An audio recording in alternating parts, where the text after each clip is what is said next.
এত রাতে ring light জ্বালিয়ে কেন লিচু পারলাম? তো হ্যালো সবাইকে। চোরের এত উৎপাত হয়েছে, বাড়ি থাকা সত্ত্বেও লিচু চুরি করছে। কত বড় সাহস এদের! আমাদের বাড়ির আশেপাশে কিন্তু সবাইকে লিচু দেওয়া হয়, এমনিতেও খুব কম লিচু হয়েছিল, তো সবাইকে 2টো হোক 3টে হোক সবাইকে দেওয়া হয়। তো জানি না কে বা কারা এই চুরিগুলো করে, কয়েকজন আছে যাদেরকে জানি। তো এই ব্যাপারে কথা বলতে গেলে নিজেদেরই লজ্জা লাগে, তো যার জন্য কিছু বলা হয় না। আমরা নিজেরাও কিন্তু একটা লিচু পেরে খাইনি, কারণ বোন আসবে, ও নিজে পারবে লিচু, আর ও লিচু পাড়তে খুব ভালোবাসে, খেতেও খুব ভালোবাসে, তো ওকে রেখে আমরা কি করে খাই?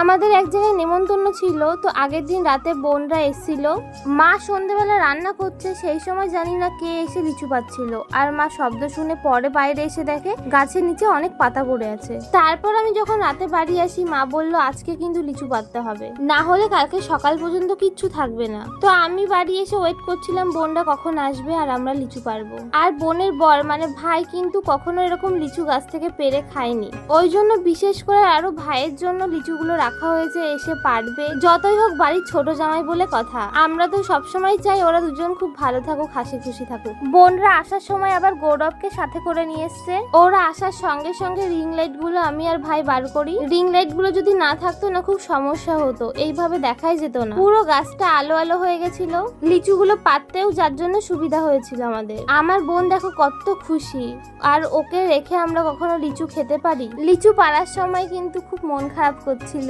যখন গাছে লিচু ছিল কি সুন্দর গাছটা ভরা ভরা লাগছিল, আর পাড়ার পরে গাছটা একদম ফাঁকা লাগছে। আর আমার মা যা কাজ শুধু পরিষ্কার করা। এরপর আমরা খেয়ে টেস্ট করছিলাম কেমন হয়েছে।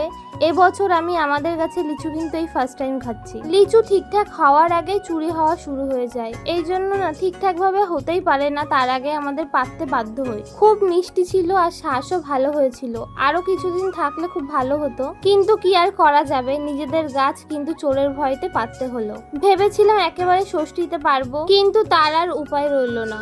আমার মায়ের পাতা পরিষ্কার করা হয়ে গেলে বললাম মা তুমি একটু ক্যামেরার সামনে যাও, তোমার একটা কটা ভিডিও নিই। যেখানে যাই হয়ে যাক না কেন, আমার মায়ের কিন্তু আগে পরিষ্কার করা লাগবেই, মা নোংরা একদমই দেখতে পারে না। এই যে এই লিচুগুলো দেখছো, এইগুলো কিন্তু আমরা একা খাবো না, আশেপাশে সবাইকে কিছু কিছু করে দেওয়া হবে। বোনের শ্বশুর বাড়ি পাঠানো হবে, মামা বাড়ি পাঠানো হবে, আর আমরাও তো খাবো। বোনের সামনে গামলা রেখে বললাম তো যতটা ইচ্ছা তুই পেট ভরে খা, নিজেদের গাছের জিনিস খাওয়ার থেকে না দেখতেই বেশি ভালো লাগে। পরের দিন সকালে মায়ের সাথে মায়ের সব বন্ধু বান্ধবীরা দেখা করতে এসেছিল, তাদেরকেও লিচু দেওয়া হলো।